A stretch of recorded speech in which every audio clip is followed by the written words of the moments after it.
voices in my head, telling my circuits to leave you dead. Yellow, blue, green lights turning red. I'm just a robot in my flesh. Nothing but the voices in my head, telling my circuits to leave you dead. Yellow, blue, green lights turning red. It's nothing, just a robot in my flesh. It's nothing but. Hey guys, welcome to the lab. We are back with some more exclusive content. Casey joins us for another episode of Sundaze with the Clink Room. Really excited to have you back, Casey. How you doing? I'm great. Thanks for having me on. Yeah, perfect. Little bit of a different week this week. There's some stuff that went down, and understandably, there was a couple people that didn't want to kind of follow up or be on have their first entrance on the show, kind of following some of the things that happened. So you stepped in. Welcome. I'm happy to be here during this. I think this is frankly kind of a monumental, like important week. You know. Yeah. I think the debate that went on last week is a debate that I have been thinking about for a very long time, and I think that the whole world is thinking about right now, which is what's the place of AI and what are the boundaries around it, and how do we define ownership, and how do we even define creativity? I mean, to really back up, I kind of knew it was coming. I was actually texting with Austin of Entire Worlds this week, and you know, when he submitted his, we did a design called AI, you know, in the Clink Room, and when he pitched it, you know, I knew people were working on it, but when we published that design, it felt like science fiction. I mean, the logo is science fiction that he submitted, but pretty quickly in the last, you know, year, it's become fact. You know, it's become reality, and it's shocking that creativity was the first was one of the first industries to be threatened by it. Not that I really think it's threatened, but it sure as hell felt like it, right? And I think that's a bigger conversation, is like, is it really threatened? Which I don't agree with. Yeah. So, but yeah, it's a big important topic. I think anyone who says like no AI is bad, I think that's a really, I'm not saying for the Clinker, I'm just saying in life in general. I think when it comes to creativity, I think it's just another tool. I think it will bear itself out as just another tool. And I think we're already seeing the limitations of it. I do think it's going to get so good that it's going to sometimes be difficult to tell the difference. Mm-hmm. But, you know, it's how you use it. It's the context. I think it all matters. And we're really seeing that. You know, I posted a video, and you can look it up if you go on search on Vox's YouTube channel. They did a video on, I posted about it in our Instagram, but they did a video on the sort of evolution of matte painting, which is the art of painting a background in a movie. Star Wars is famous for its beautiful matte paintings, all the way through to 2D matte paintings, to 3D, and now with like the advent of AI knocking on the door of that industry. And, you know, I think he makes a great point at the end, which is like, you know, computers and humans are always going to be humans, and humans and computers are always going to be computers. And yeah. I still really believe that. And maybe that's naive of me, but I still really believe that. You know, I think when it comes to, it brings up whole ideas of what does it mean to be creative. I think there's a lot of myths around creativity that are unhelpful. I remember being a kid and, you know, being told that like inspiration strikes, or that like, you know, that person is so creative. Look at how, you know, or not understanding how great works of art, great movies get brought into the world, right? There wasn't there wasn't like an industry of like behind the scenes stuff there. I hadn't gone to art school. I hadn't learned these lessons on my own. And and I remember being a kid and sitting around just like waiting, like almost like just pleading with God to be like struck by some sort of creativity. And um and just being disappointed often, frankly. But Yeah. just sort of feeling, call it, it's, and then we have other terms for it, writer's block or whatever. Then fast forward through a very demanding art school and 25 years of creating, hundreds and hundreds and hundreds of logos for minor league baseball and sports. And you realize that creativity, nothing is born in a vacuum. That if someone says that's something that they just were struck by it, they weren't. It is your subconscious processing your world around you.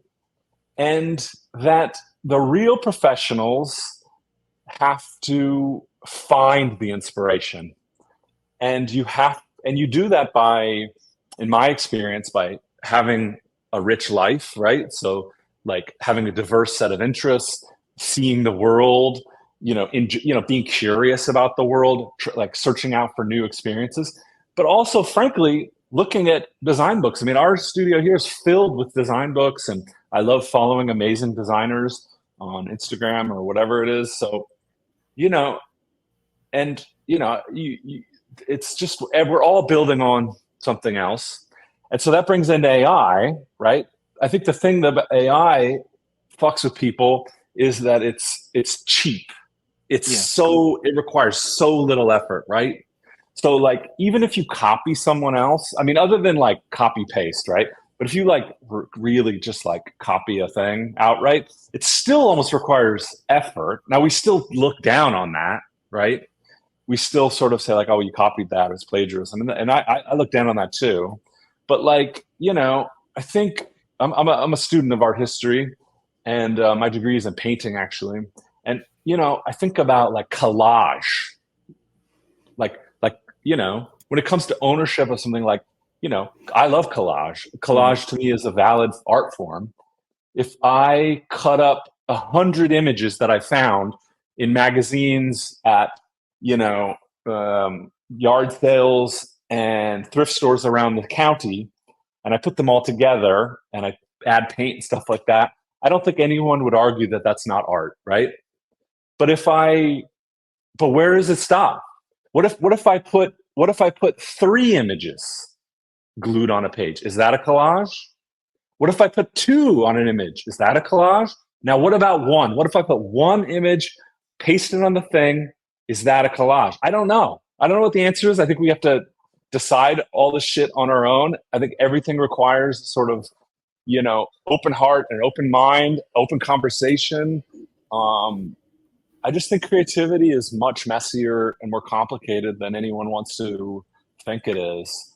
And sorry if I'm rambling on this, but no, you're good. But I have a lot of thoughts about it, and I think if I had to make a bet, the entry that is in question that people were saying was AI, it's probably AI. I don't know for sure, and no one knows other than the guy that submitted it. And so I want to give him, the benefit of the doubt. I think, the mob mentality of online communities is not healthy.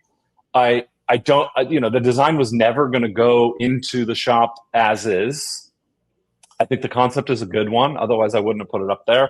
I also didn't know it was AI. Otherwise, I wouldn't have chosen it. But, I was going to have one of my guys redo it, frankly. Yeah. So okay. So now that calls, now the AI, is the AI just like a rough draft machine?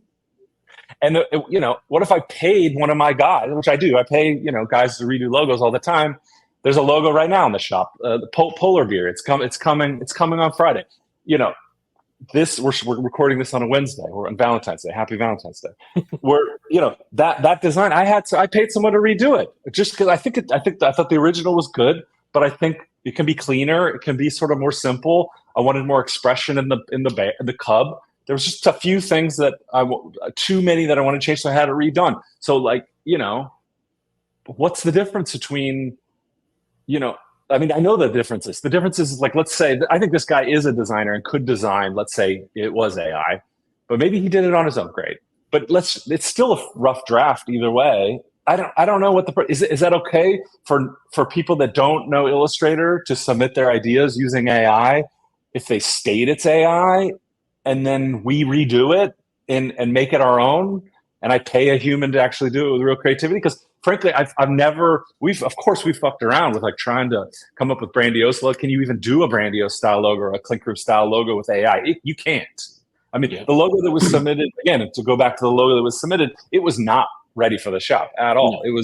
It's a mess. It was 50 colors and 10,000 little. So all this textures, yeah. But the concept is good, and that's all I'll say about it. And the concept was obviously written by, if it was AI, was written by whoever. The shit's so complicated. Yeah. And you know, the thing I think the underrated part of the Clink Room is that it's a community, and it's a really open community generally. I was a little saddened by everyone's sort of response. Like it's a community that I think I've proven that I'm down for a conversation. I'm not going to shy away from scary shit. Like you can come and talk to me. You can come and, if you're like even if you don't have my direct contact info, which tons of people do, if you don't, like, you can reach out to support@theclinkroom.com. Like big important questions, I hear about them, Yeah. So we're a community. It's the power of the Clink Room.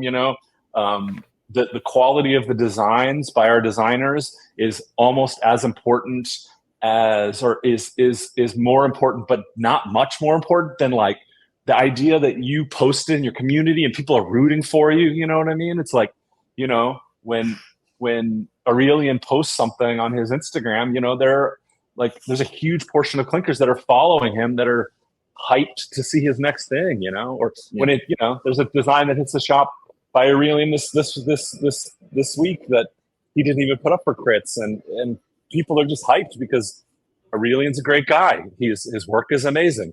You get to follow along, and then all of a sudden, it's also in the Clink Room. Like, that's the real power of community. So, frankly, Brandiose could design all 6 logos every week. I would, I could pay a huge network. I could take all the guys and just be like, just do my ideas. I have thousands of ideas, but that's not what the Clink Room is. The Clink Room is a community. It's about making stuff together. That's the power of it. It's good for business.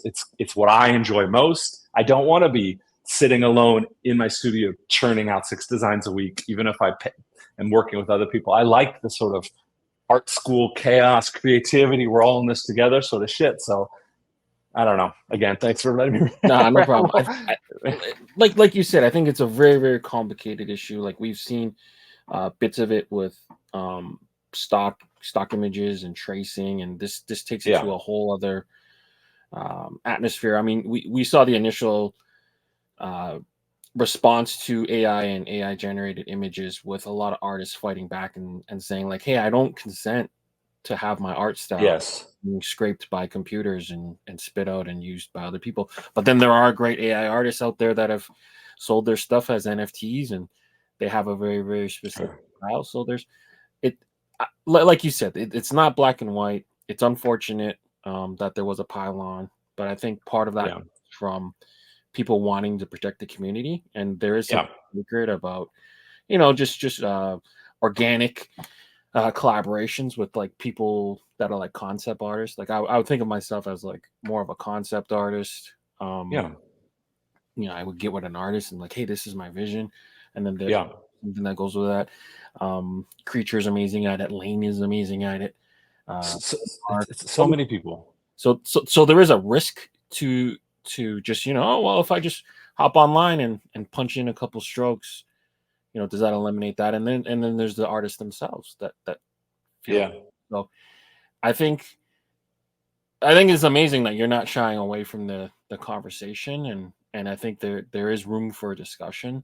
But like you said, in one of the Instagram posts, you don't want to just come from a place where it's one strike and you're out. So I mean, we have to sort of give him the benefit of the doubt, whether or not it's AI or not. Yeah. Yeah, and I've reached out to him and I've asked. I said, "Hey, look, like, you know, I don't really care if it's AI or not. That's not really the point. Yeah. The point is that, like, you know, if you want to be a part of this community, which I welcome you to continue to try to be a part of it, you know, I will work with you to bring your idea to life in a way that is more in line with what the Clink Room is all about.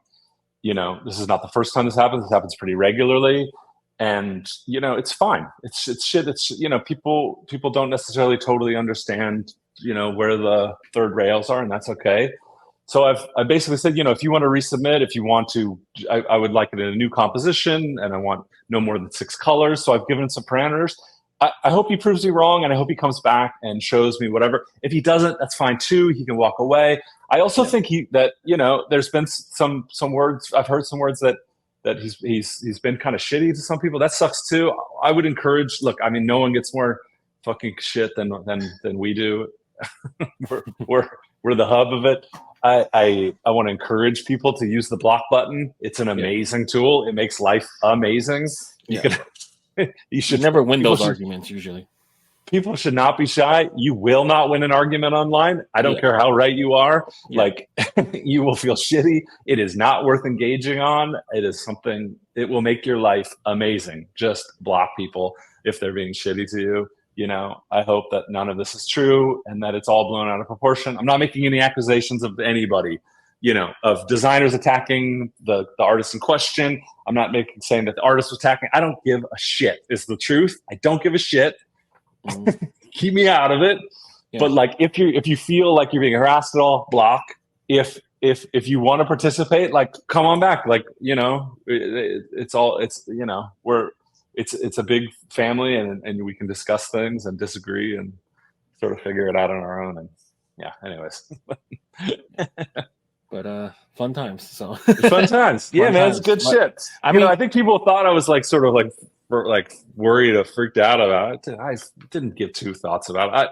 You know, it's obvious to me what the right way to handle this is, and I believe that I've handled it correctly. You know, again, the beauty of Clink Room is the collaboration with humans. Yeah. Yeah. And I have my own thoughts about AI as a tool for creativity. I think it has a place, but you know, people can disagree with that. That's fine. Yeah. But yeah.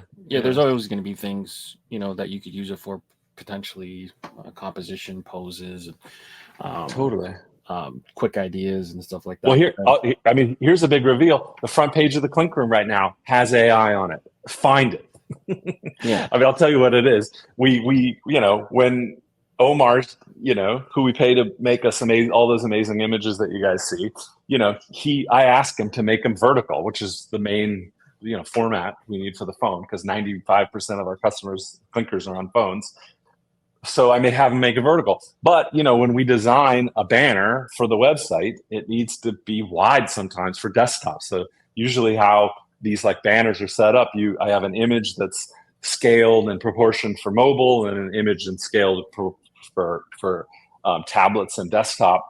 And, you know, instead of asking Omar to like get his clothes back on and like drive down to the stupid mural and like take this picture again, you know what I can do? I can just make the image wider. Yeah. You know, I mean, so that's a really useful tool. That's cool for everybody. It makes Omar's work more useful. It solves a pretty cheap problem, right? Which is just like a banner image that's only going to be up for a week or two. It's like, you know, I don't know. Yeah. Well, the description of this video was generated by AI, so don't shoot me either. But no, it's an efficiency tool. It's an efficiency tool, and it still has to be operated by humans for now. Yes. You know, there still has to be human input. So, I mean, at the end of the day, like that 1,000 image, like you said, there was no intention behind it. You weren't looking for it. You didn't know that it was AI before putting it in, and whatever. If it's gross negligence, then, you know, I guess bring the lawyers. But I mean, even like, okay, so I had bring the lawyers. But I had like Donovan, who's Creature, and on the show, and me and him, we didn't suspect anything. I mean, it wasn't until after, right? There you go. That an artist like reach out and say, "Hey, I think this is AI." I'm like, "Well, what do you look for?" And then told me like, I mean, there are some things. There are some definite things. In fact, I mean, there's an image today that shares a lot of the same sort of tropes. There's an entry we're going to talk about today that shares a lot of the tropes of AI vector graphic sort of logo illustration imagery. Like when you ask it for an illustration. So far, it hasn't been able to like really break things down simply. Like if I think about AI on the curve, like Aurelian is like on the far end of what AI can't handle. I mean, Aurelian's a brilliant designer, and this shows it. Like the way he uses shadow and breaks down form so simply, like AI can't. I've never seen it do anything like that. I mean, it can't do it. So it does things with more complexity. But there's a design today that I kind of was like, is that AI too? You know. But then you look at the guy's work. I asked him to do iterations. I asked him to reduce the colors. I asked him to clean things up, simplify things. He did it. AI can't do that. Yeah. You know. So he also like is using elements of Clink Kong's like sort of facial features, which the logo is a Clink Kong logo. You know that AI wouldn't copy that way. That they're I don't know. It just wouldn't. So yeah, but maybe also I'm being tricked. I don't know. Yeah. I don't know, man. Yeah. Well, either way, you're out in front of it. If anyone wants to have an extended conversation, whether through DM or even in the comments, like, you know, it's cool that you're open and willing to do so. But, let's get into the festivities. So we had let's do it. Fresh colorways dropped. So Smoke dropped 6 different hats. What was the thinking behind bunching these together? Yeah, so the concept of this was, I think, is kind of an important collection, honestly, in the evolution of where I want to take the fresh colorways. But the idea behind this was, you know, I'm a big foodie and I'm a home cook, and this idea of like putting a hat in a smoker and like seeing how it would like change the colors. So like everything in this collection is like a little more muted, a little more like sort of toned down, like a little smoky. And I just like that idea that you could imagine these were like brighter, more colorful hats before they got put in the smoker for, 6 hours with the brisket. And then, just, individually, some of the ideas that sort of, I was thinking about this idea of remixing the Frenchies, he's always done in that sort of fawn color that I think they call the Frenchies. And so I thought doing a gray one would be really fun. I really am happy with the way that one came out.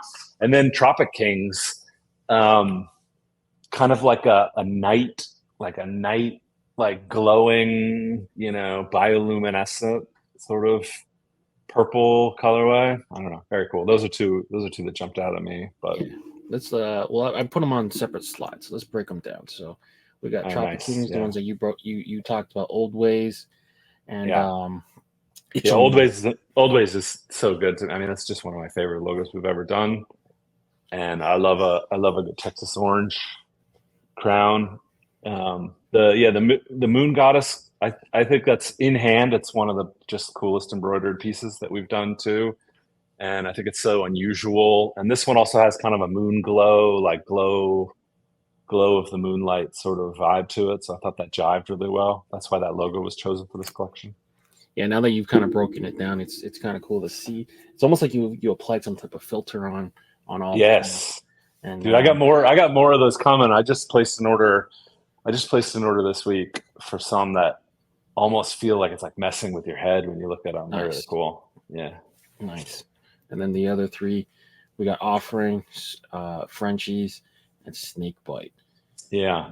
So offering when you get the colors right on that, it has this like 2-tone, like light side, sort of medium side, right? Mm-hmm. So it's got this very light minty green on the left side of the hat, and then on the right side of the hat, this kind of aqua sort of light teal color. And I feel like when you get those 2 colors right, it feels like it's sort of underwater or in space, but that it's being lit by 2 different light sources in this like really perfect way. I mean, that's one of those in hand that's like so cool. It's just like it's so awesome. So So I grabbed 3. So in hand, Amazing. This one Oh yeah, is just killer. I Just know. rust, And the logo. raised embroidery on that Yeah. one is so freaking good. I mean, it's like we like glued like a little mini skull to the front of the hat, right? It's so sick. Amazing. I mean, anything Yeah. you do with Marlon, shout out to Marlon. Yeah, I know. Just killer. Hopefully, we have some news to share about that soon. Yeah. And then Yeah. Sierra. Yeah. So this So one, good, right? when you talked about having that kind of smoky glaze on it, now that I see it, it's killer, because you just took it down almost to like a, not quite monochrome. I don't know if that's the right word, but like just you took it down a hue, and this is just an amazing hat. And then last but not least, I was excited about getting. I love the Frenchie logo. Don't get me wrong. And my friend Matt has fawn colored French bulldog. Shout out to Ray. But just to get it in gray, oof. It's so good. I know it's so good. And like, with a logo like that, the contrast like between the snout and the head like has to be right. Like it has. It just that particular colorway is so fun. I just and then love you almost have it in like almost like a Georgetown-esque breakdown. Right. Just amazing. That navy and gray. I know that this whole collection came out so great. Yeah. So I really enjoyed that one. And then let's break down the last call. So we got 6 hats that are ending pre-order tonight at midnight.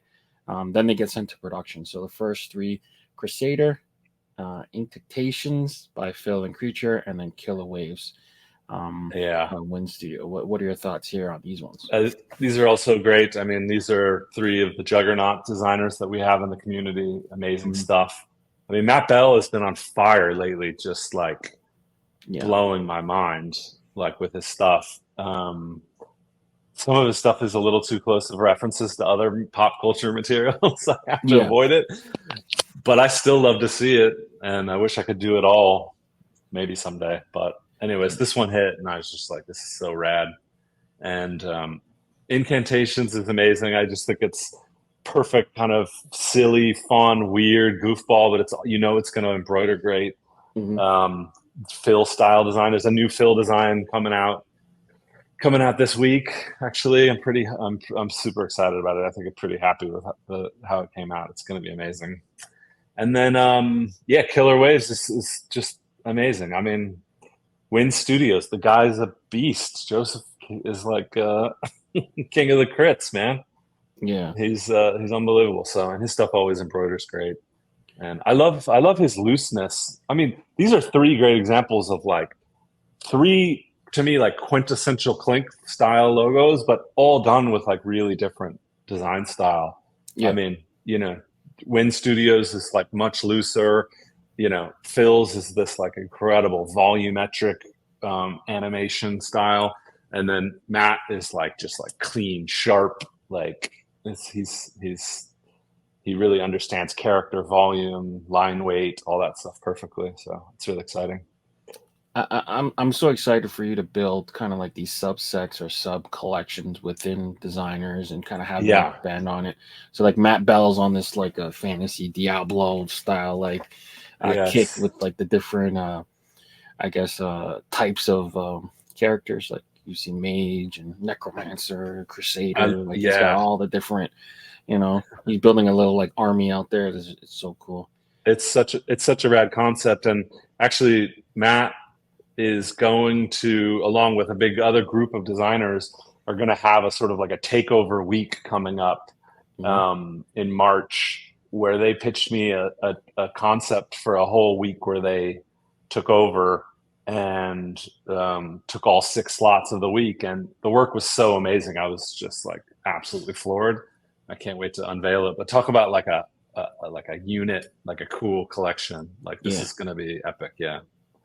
It's cool to kind of see the evolution of it. So it's not just 6, 10, 6, 10, 6, 10, 6 every week. 10 in crits and then 6 to pre-order. Like you're just mixing it up now and kind of doing it that way. And then Phil's king of like expression, like he just nails anything cartoon, just there's so much to it. And then Win is really building his portfolio with like this sea design, seascape style stuff. So That's a solid 3 for sure.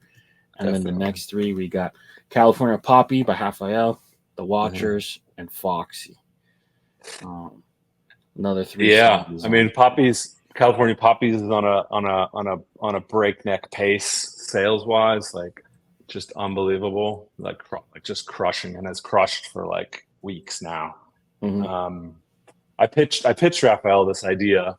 This is one of those ideas that I always wished I had time to do, but never really did it. You know, there's like wildflower season here in Southern California, and it's really amazing. The hills are like covered with golden poppies, our state flower, um, and it's super cool. So yeah, I mean the we're the golden state, so the California is going to be done in gold, and I've got a few extra like little tricks up my sleeve that I've wanted to do with this one especially. So you're gonna see some other big states done in this the same way with good iconography because this one has been so popular. Um, Yeah. yeah, and then the Watchers is great. I mean, Sierra really worked hard on iterating this and was sort of, I think he probably hit me up for months, trying to get my feedback on this one. And I don't know why it kept sort of getting kicked out, kicked. The can kept getting kicked, but it's a great design, and I think it's weird and cool, and it's a perfect Yeah. Sierra Gons logo. Yeah. And He's then got so many. Oh, sorry, cut you off. Go ahead. yeah, no, go ahead. No, I was gonna say Sierra's just got so many lanes of Yeah. like the alien stuff, then the mezzo stuff, and then some of the mezzo stuff Yeah. mixed with the alien stuff. I It's know. like he's all over. But I know, totally. And the Mesoamerican stuff, pre-Columbian stuff that he does is so good. I hope that we figure out a way to do as much of that as we want. I think I'm optimistic. But Yeah. anyways, yeah, and then Foxy is just so good. I mean, that's one of those that in hand is gonna be gorgeous. I just know it. Totally. I could see like a minor league. That could be like a minor league team's on field easily. Like that's Yeah, the it might be colorway too is so pretty. good. Yeah. It might be too pretty for minor league. And that's coming from the guy that does a lot of minor league. Yeah.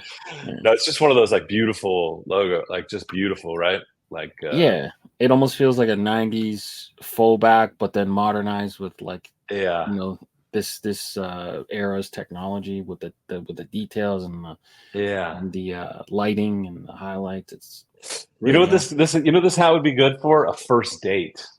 Ooh, okay. I just think it's like a beautiful hat, I think it would spark some nice conversation. It looks good, it's not too aggressive. There's not some bleeding skull on the front of it. It's exactly. It's a first date hat. Yeah. Just a nice looking hat. Yeah, exactly. Okay. All right. So those 6 end at midnight. So this is your last call to get on the pre-order. And then we had a shock drop. So the Pit Vipers are back. So, yeah, that dropped last night. If you're watching this on Sunday, yeah, I mean this is an old school design.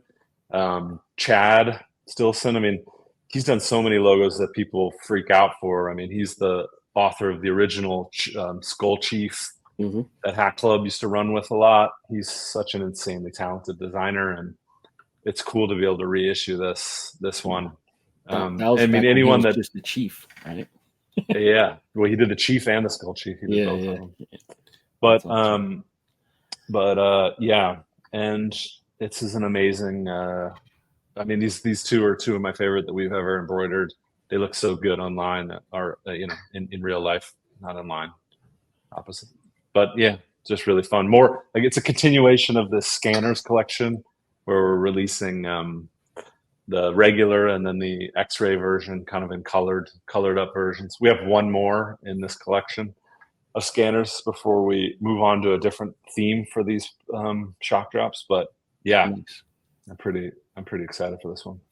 I liked how you didn't go with like the typical route where it was just black white. So all of the Scanners have been all different colors. We've seen the red, and then this one's in green. So I mean, trying something new. Yeah, definitely. I mean, I want to re-release them in black and white, and I think later this year we should get some of those. But they'll have a twist on them.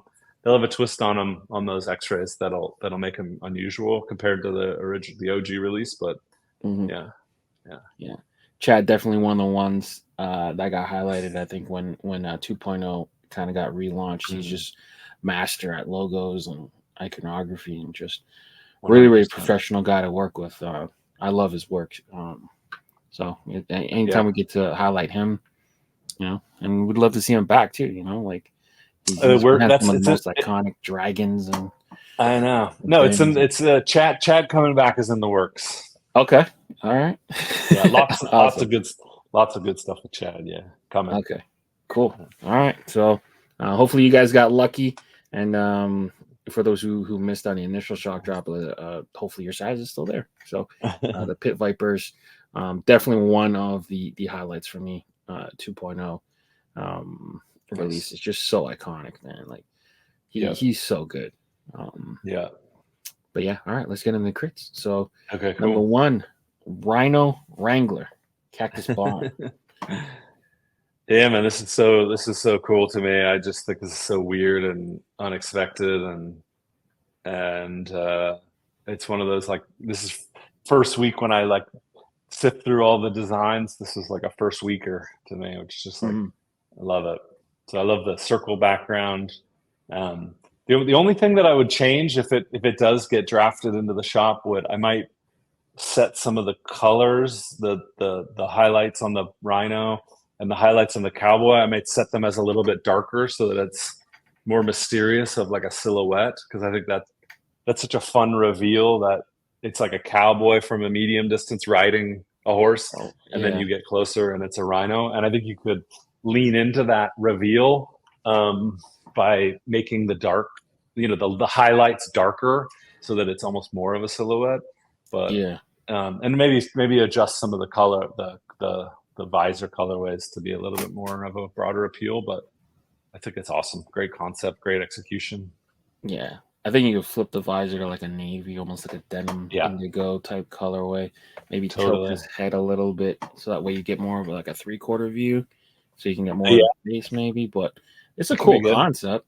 I mean, it's really fun and really weird, and like I live for this kind of weird stuff. It's great. Yeah, I don't know if you're much of a video gamer, but the original Red Dead Redemption, if you played enough of it, you could upgrade your horse to a Rhino, I believe. Oh, really? Yeah, I never got that high in the level. Okay. Well, I'm sure he had nothing to do. That had nothing to do with this design. No. But I just remember that from, I don't know, whatever, 15, 20 years that's fun. I played. That's really cool. It was just something unachievable to me. So there was a zebra and a Rhino that you could eventually get to, and that's really cool. I never made it to that level, but this is awesome. All right, number 2, we got Ozark Omen, Seamus and Rusty. Yeah. So, I love the mystical sort of qualities of this one. I think color-wise, we could make it a little bit more mystical. But first of all, the name Ozark Omen is so good, and this idea of a magical deer is like a pervasive image that you see throughout, Native American lore. You see it in, European lore. Chinese lore, you see it all over, Japanese lore, you see it all over the place. And I love that this is kind of an Americana twist on it. But yeah, super cool. Yeah, it's very rare to see Seamus kind of play with black outline. It's like almost was shocked when I saw it. Holy crap, he can use black outline. So that's really cool. I like he's got beware kind of like hidden in the kind of like misty fog breath of the deer. That's great. Yeah, it's kind of trippy too. It's like this is I think what you would see if you do some peyote or something, I've done peyote. I don't think you see this, but no. Maybe someone did. Yeah. But no, this is definitely, it has that like spiritual sort of thing for sure. Yeah.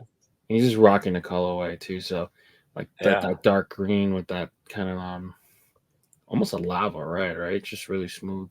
It's really nice. I mean, I love that dark green. Maybe it's like beetroot purple, I want to say, or like maybe, I don't know, what, under visor. I love actually using that beetroot purple for, it's almost like a Yeah. magenta. Almost like I think they call it strawberry GS. Strawberry. That Maybe? strawberry GS is the thread color, but Yeah, the match on fabric I think is beetroot purple. It that's could right. also be there's another color. I don't know. But yeah. Yeah.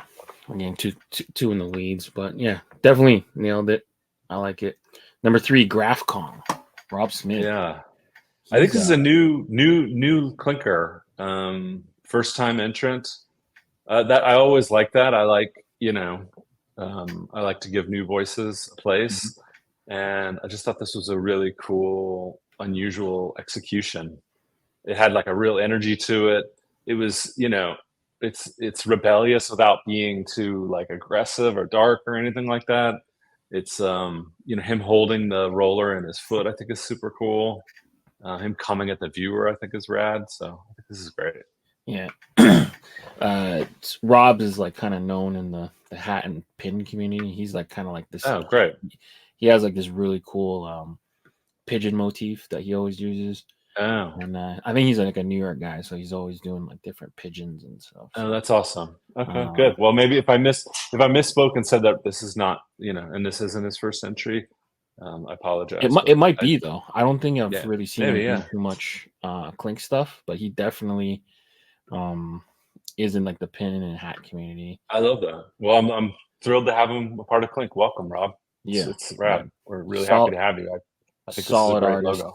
He always shows like the progressions and then the time lapses and the different stuff. I think he's even like painted like little miniature like UPS vans and stuff like that with stuff. Oh yes, I think I have seen those. Yeah, that's great. Really cool guy, and I'm excited if he's jumping in this realm. I'm all for it. So yeah, that's cool. It's great to know he's a part of the bigger community. That's really awesome. Yeah. He almost has almost like a vintage feel to like X-Men almost. Like almost like a beast type thing. He's obviously a gorilla, but like it's so cool. Like it almost throws back to like the Uncanny X-Men era style, like art.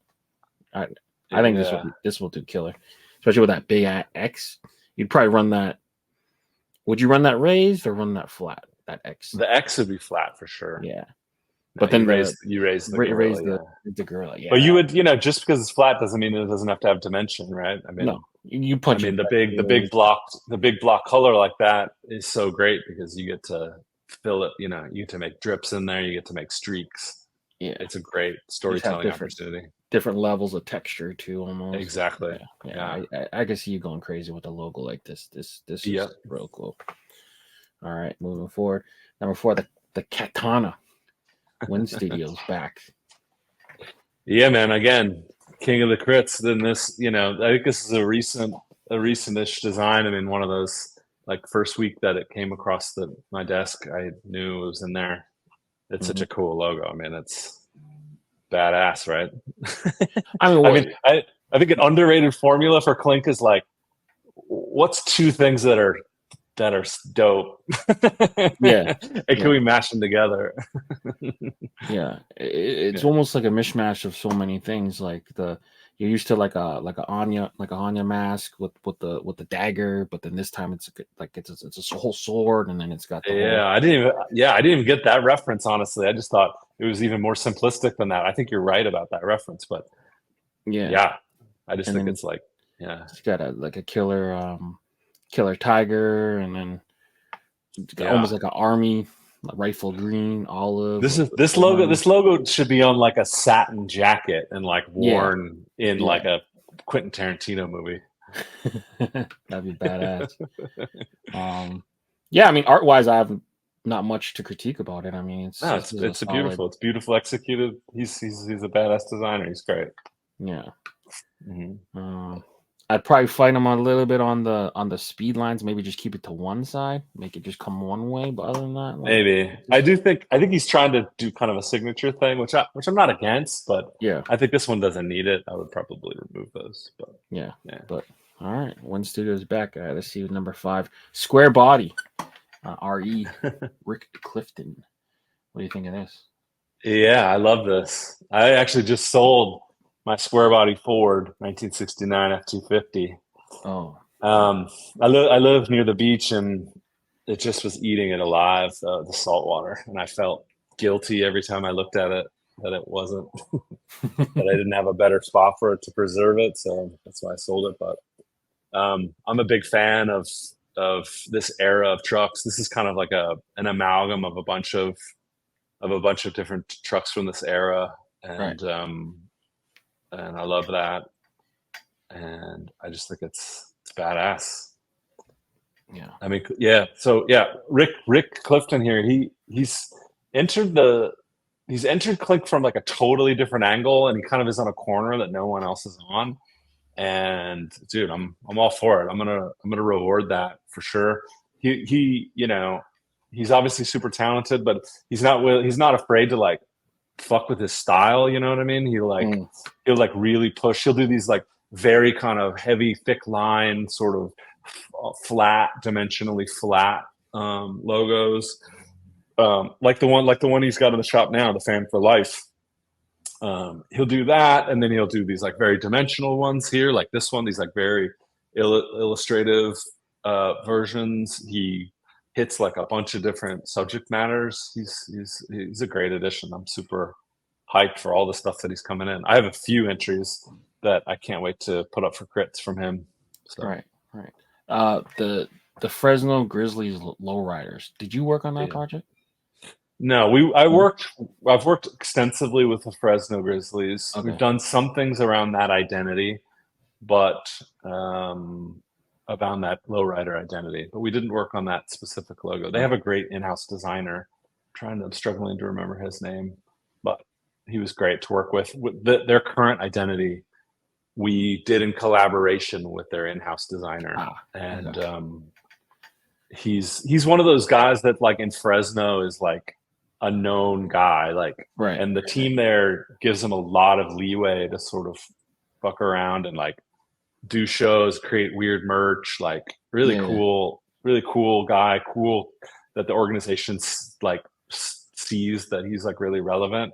Yeah. So when we collabed on the current identity, he was great, and I was always really impressed by his lowrider design. But people submit a lot of lowrider designs, and I'm pretty skeptical about doing them. But I felt like this one was different enough that it wasn't an issue. This almost feels like a mix of both, like their hot rod one and then the lowrider one. It's because it's a little bit more. We might have done the hot rod one, maybe. I don't remember. Okay, I did. I've done a few hot rod logos, but I don't know if they're for that. But stylistically, I think that this is right in line with like a broader trend that I think all three logos are using as inspiration.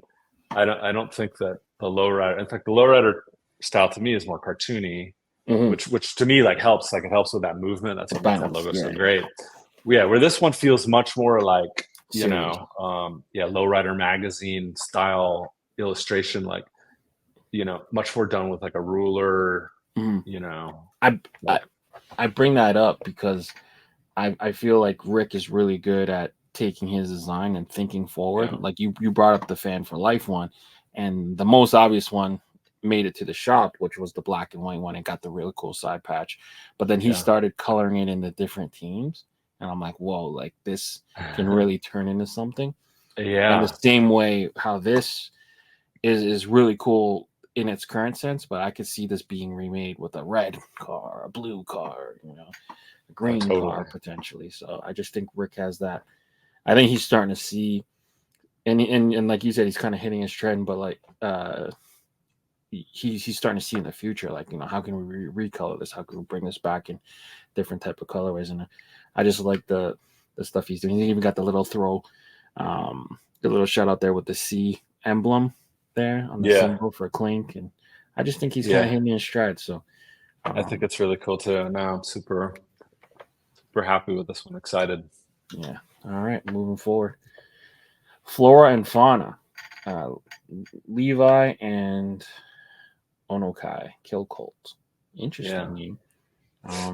The second kind of deer skull morphing into different things here. This one kind of calls back to like one of those Memorial Day hats where they wore like a black with a olive colorway kind of with the tonal camo. It's kind of got that feel to it, but totally different. What are your thoughts there? Yeah, I love it. I love that sort of mystical, almost like spiritual hallucination sort of stuff. And this felt like that. I would almost maybe push it further than it is. And while I love this sort of muted tonal stuff, I think for crits, it's just a sort of tip for people entering the crits. I think it's helpful to make things have more contrast. I just think, the reality of the vote or online or whatever is that you only have a few seconds really of someone's attention, and that you really need to sort of hit them hard with some contrast. You can go too far actually, and it can look kind of flat or like sort of junky.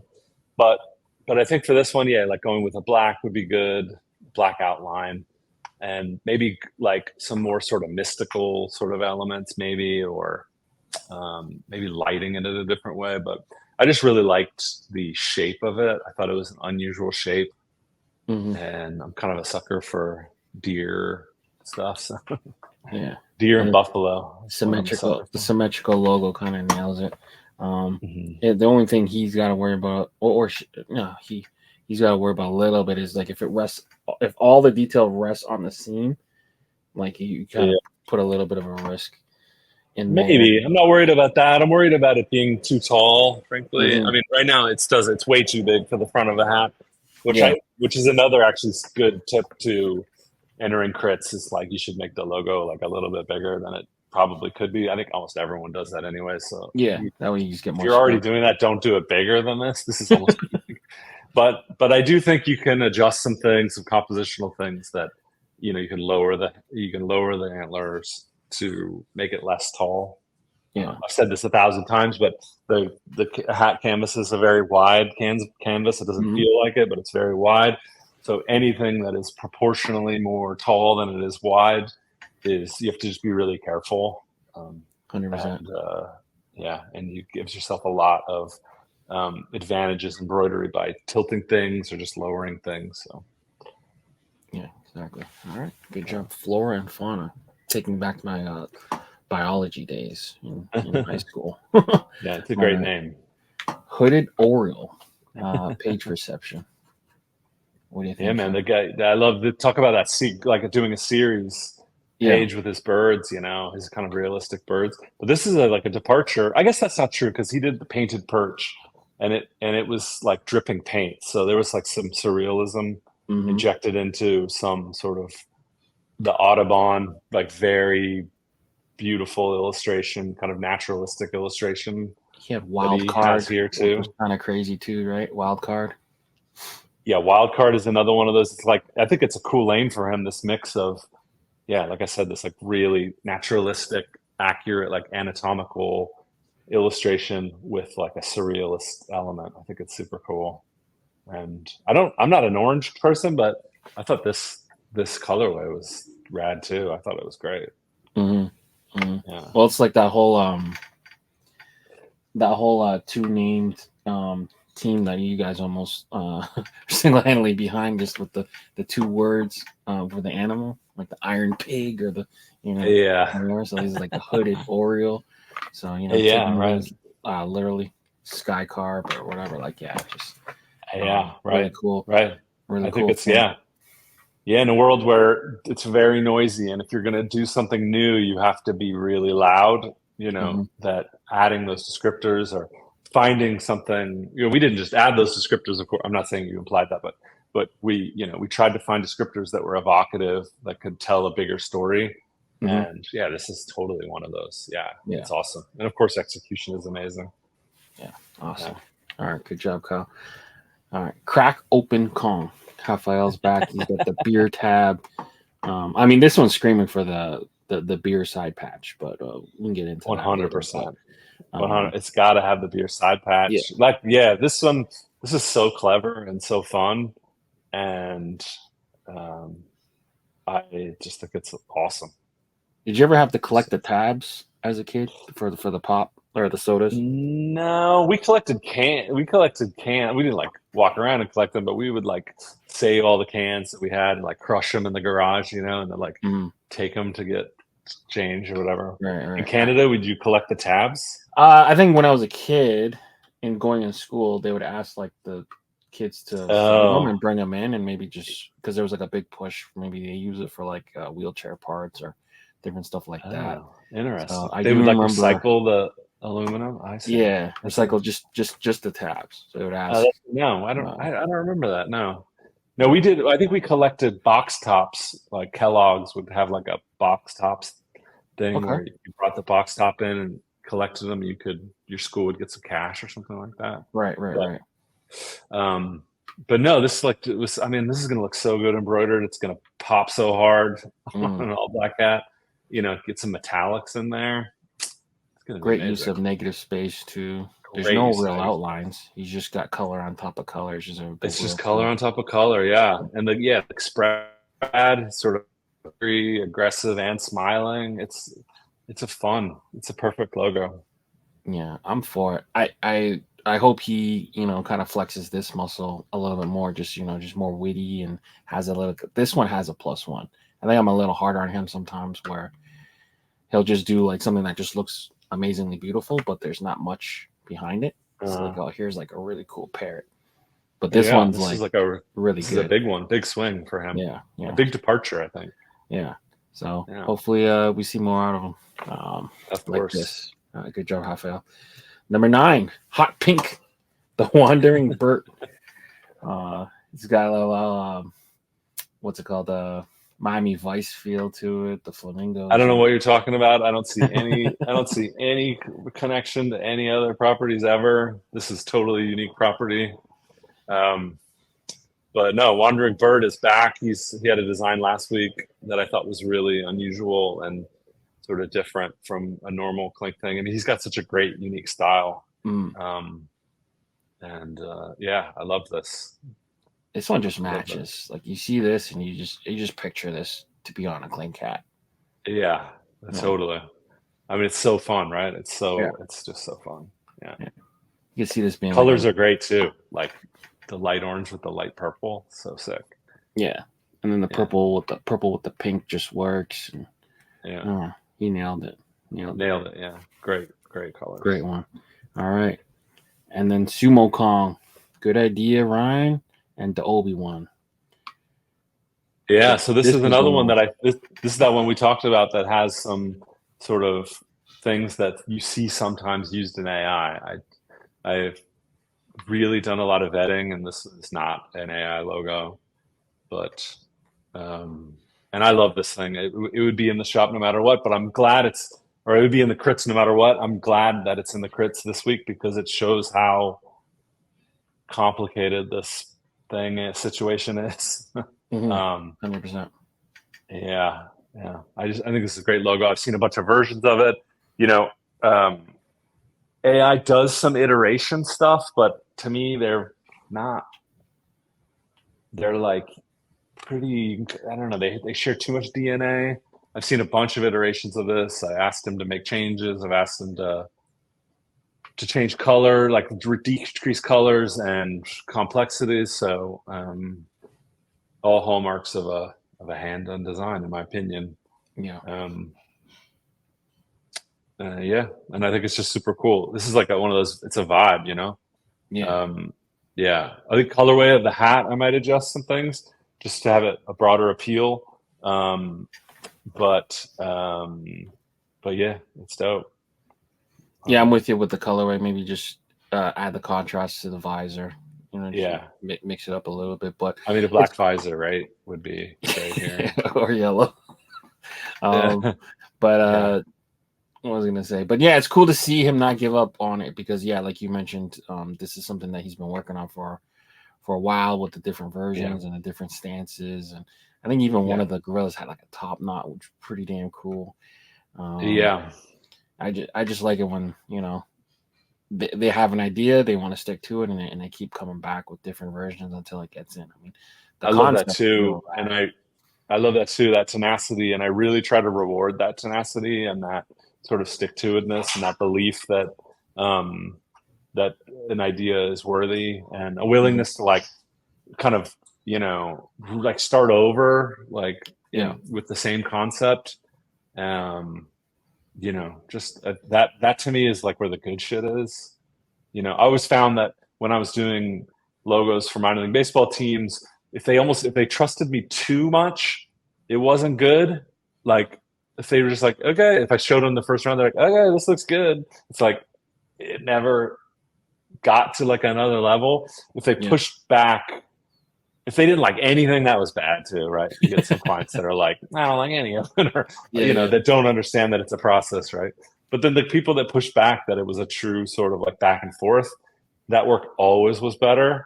And I think that's true with Clink too. And I want to reward that sort of energy. You know, not all designs are worth going back for, I will say, but something like this definitely is. Definitely. Yeah. All right. Well, we breezed through that. I appreciate your time and spending your Valentine's Day with me. But yeah, it's been a fun ride so far. I mean, we're blinking, and I think we're over 30 episodes already. So this has been That's awesome. amazing, man. Thanks so much for everything you've done for the community, and I'm just loving everything you're making, and very grateful for it all. And we're gonna.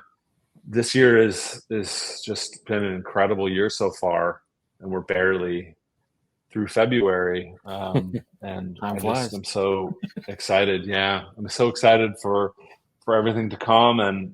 And yeah, thanks for letting me get on here and pontificate about AI and shit like that. It's, you know, it is scary in some ways, but I think it's also kind of exciting. You know, I am someone who I want to see the future, and it's scary, but I think there's more good in it than not. And if you look at history, you know, we are moving towards a more just, more equitable, more peaceful society, and it doesn't fucking feel like it online, because there is still so much tragedy and so much inequity and so much death and murder and war and all those terrible things. But generally, you know, this stuff has been good for the world, and not purely good, but just generally net good. And I think that's going to be the case with this technology too. We just have to find its place in our communities. And yeah, anyway, I don't know. Well, I'll probably fuck up. So if I do, just hit me up. Yeah. Well, you know, there's always that saying about glass houses and all that stuff. So hopefully, yeah, you know, stuff, you know, kind of calms down. And I think the initial response was to try to protect the community and try to protect what we have. You know, it's like, you know, kind of justified, I guess, in some ways, but not too far. But you know, we'll settle on, you know, no harm, no foul, I think. And yeah, I think it's fine. I think it's, I don't think anyone was hurt, and I think it's a good conversation to have. I hope the temperature comes down from everybody, and everyone gets real comfortable with that block button, and everyone tries to, you know, keep it positive, which I think is really Clink's like big advantage as a community, is that it's a pleasant place to be a part of, right? Yeah, for the most part. It's positive, and I hope that trickles down from me, that sort of vibe. And I hope everyone continues with that a positive place is the place where creativity happens. And it doesn't mean you can't have feelings, and it doesn't mean you can't voice your opinion, but like, you know, doing it in a constructive way, doing it in a way where people aren't guilty before they've, you know, been fully vetted, that, you know, all that sort of shit that makes like a community work. I hope we could continue that, because I think Clink is fucking great at that. So anyway, I have faith we will. Yeah, I'm pumped for what you got coming next too. So we got all kinds so of many fun things, stuff. so many cool things lined up, and And yeah, man, I mean, there's a massive shipment of pre-orders that just landed. Like maybe it's the biggest that we've had since the production slowdown happened, and we like basically made up with a ton. I mean, it's massive. So we're sifting through that right now, prepping that. I mean, it's all got to be like organized and inventoried and all that stuff. So hopefully it ships in the next 2 weeks. It's that big. So yeah, it's some other stuff too. There's some more fresh colorways in there, but it's a shit ton of pre-orders, and so far they look amazing. I mean, I'm just psyched for it all, you know. Yeah, I'm pumped to see it. Oh yeah. Well, one thing I wanted to say is I think there's a perception that like that the fresh colorways are taking precedent over the pre-orders when it comes to like production. That is never the case. Pre-orders always take precedent in the pipeline, like always.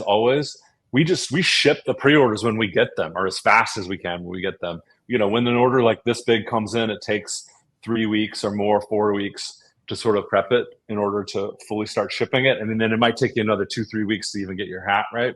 So I'm just saying for the first shipment to go out. With the fresh colorways, I order in these huge chunks. So I have enough fresh colorways in the queue basically to drop a fresh colorway drop and a shock drop once a week through May. Yeah. So, you know, and this is shit that we got in January, or end of December even. So I just order in these big blocks. We put them up in the rafters in the warehouse, pull them down as we need them. So nothing is more important than trying to expedite the pre-orders as fast as possible. And the core of the business is always going to be pre-orders.